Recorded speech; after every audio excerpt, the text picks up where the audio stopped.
Alrighty guys, welcome back to another episode of Talk About Transformers. Today we're going to be looking at the Studio Series Core Class Ravage figure.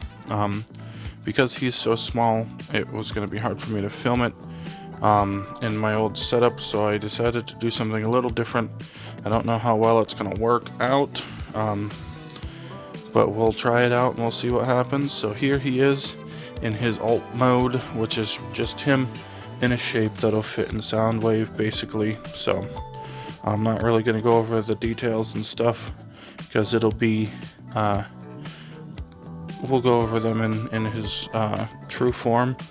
You've got his guns back here. You've got this big old end piece that makes Soundwave's shoulder cannon into his little sonic gun, concussion blaster. That's it.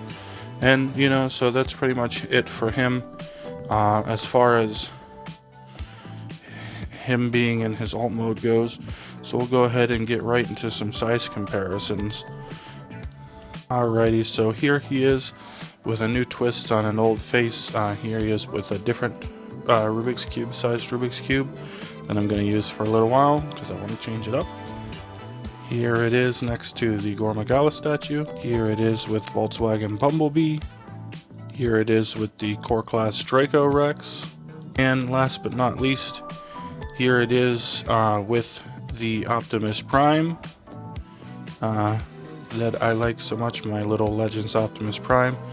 So with the comparisons out of the way, I'm going to show him going into the vehicle of Soundwave, and then I'm going to show him going into the robot of Soundwave, and then we're going to transform him. Alrighty, so there we have our Ravage, and we'll bring in our Soundwave here, and we're just going to go ahead and click the button, open the chest. You're going to have to take off his gun from his back. I'm going to put Soundwave down. So we're just going to pop this off and put it off to the side because we can't do anything with it in this mode except plug it into Soundwave's gun.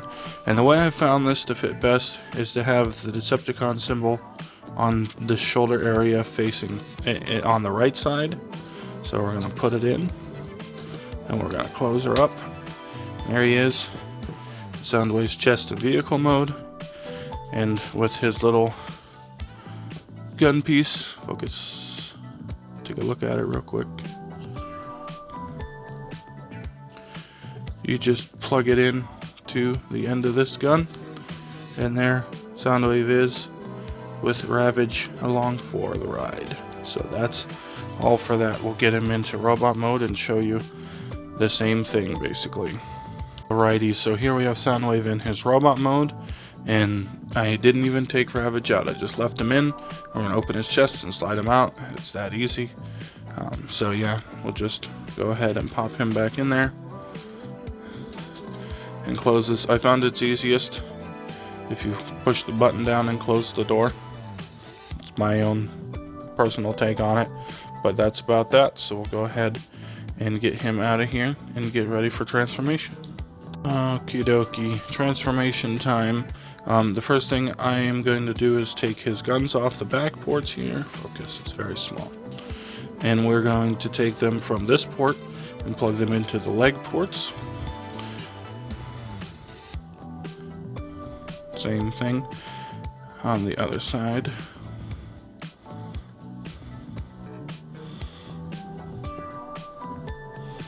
So you've got it like that. Now we're going to unfold the tail from the bottom and pull this assembly out. That's going to be the back of the creature. We'll go ahead and fold out his foot so that way it's not running into the leg. The leg is pegged in via this very small peg and port. So you've got the peg right there and the port right there. And I'm going to fold it out so you can see. And now what I'm going to do is I'm going to show you how I fold it back up, because it can be a little tricky. If you just mush the foot and the lower joint here forward and then rotate it around and plug it in like that, this is not going to line up. See how far the toe is sticking out compared to this side? So what you need to do is after you get it plugged in, you need to take your thumb and push on the joint so that way it straightens out this part. So you're just pushing in a direction that's going to follow the leg. So you're going to push it like so, and then the foot will fold right up in. But anyway, we'll move right along with this again. Get the leg unfolded, and I think that it sits at a very nice angle for the animal mode. If you just leave it where it was, we'll get this other leg unpegged and unfolded. And then what we're gonna do is this gray structure right in here is gonna swing. So it's swinging around, and then there's a tab here that's gonna go under that little clip just behind my thumb. So we're gonna try and get that on camera. I'm gonna rotate his legs so that way they will cooperate. All right. Now we'll try and get it on camera. Focus.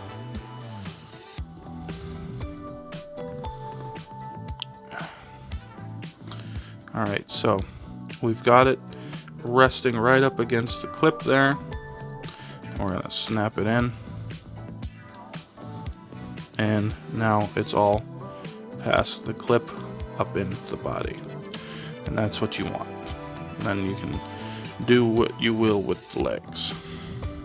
This little part is gonna come off the bottom of the stomach, and you always want to have the silver paint at the front facing towards the head.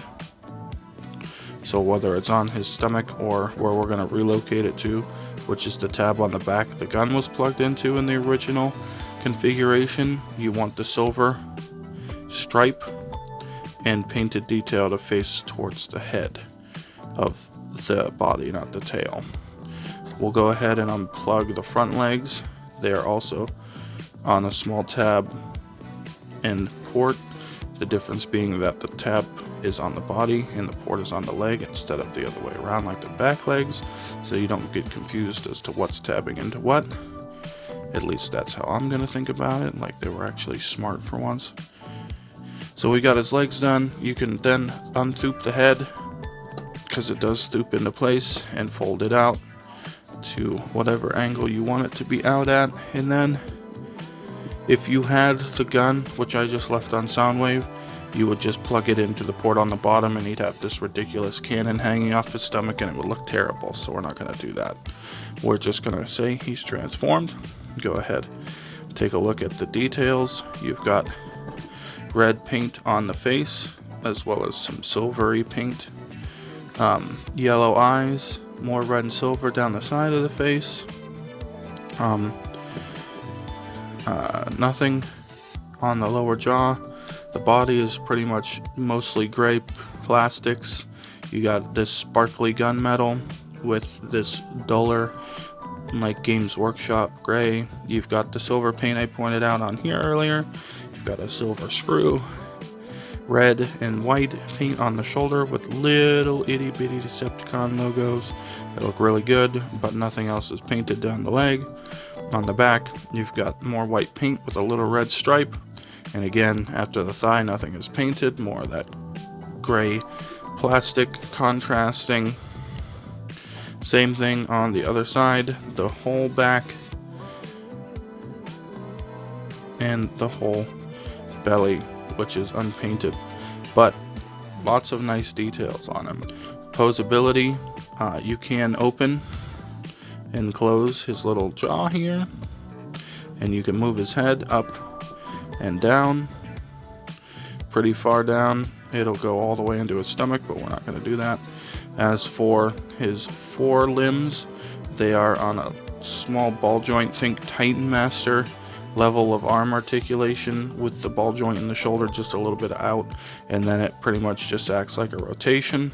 And then you've got, focus, you've got two hinge joints in the front leg, one at the elbow per se and one at the ankle, and you can do with those what you will.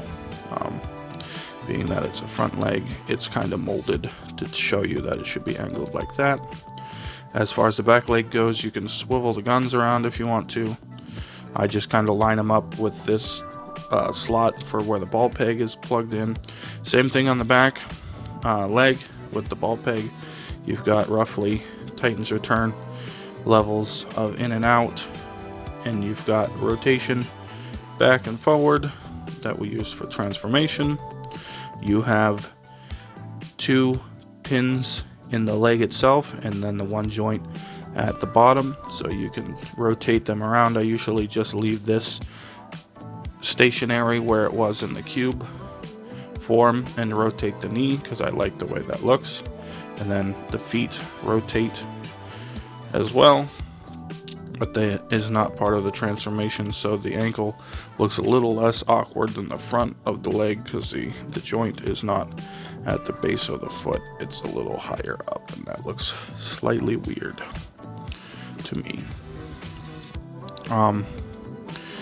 And then his tail can move up and down, and that's pretty much it for posability. Someone on a Transformer group I was part of on Facebook asked if he was missing pins down here. He is not missing pins. They are frictioned in, so that way if they pop off, you can pop them right back in. So if you get a copy and you see this void here and this void here, they are not pinned. If they were meant to be pinned, the feet would not stay in at any capacity pretty much, and there would be a hole through them for the pin to slide through. So that's one way you can tell. But that's pretty much it for his articulation and the way he looks. So we'll go ahead and zoom out and get into some size comparisons. We're gonna move this up after we jostle it all around. So move this up, get into some size comparisons.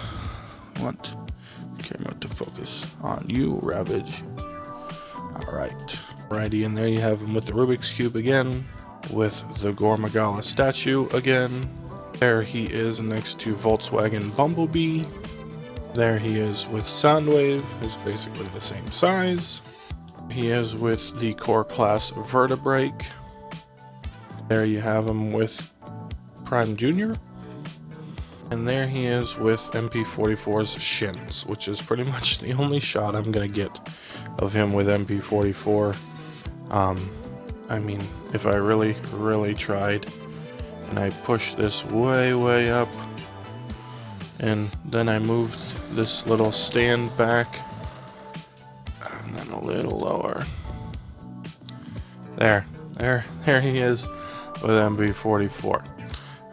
So there you have that. Righty, and there you have Ravage.